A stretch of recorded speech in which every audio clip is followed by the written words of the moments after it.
Dans ce supermarché de Mayotte, la rentrée, ça se prépare. C'est les maths, le 5e, les français, le 5e. C'est comme ça que chacun a ce qu'il faut.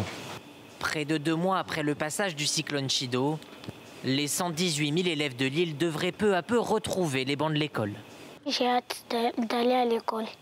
Parce que si je ne fais pas à l'école, je ne vais pas réussir.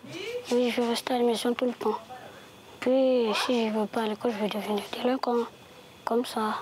Les élèves sont prêts et motivés jusqu'à s'offrir une nouvelle coupe pour la rentrée. Qu'en est-il des infrastructures? Dans tout le département, plombiers, électriciens et personnels municipaux s'affairent à remettre les établissements en état, en espérant pouvoir les ouvrir au plus vite. Mais les traces de la tempête sont partout et les dégâts encore nombreux. Dans cette école, seules 3 des 8 classes pourront rouvrir. On a le bâtiment en haut où la toiture est complètement enlevée. Par mesure de sécurité, on n'accueillera pas les enfants ici.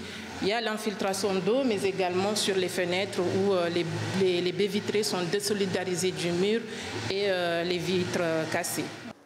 À Mayotte, plus de 30% des espaces scolaires sont encore inaccessibles aujourd'hui.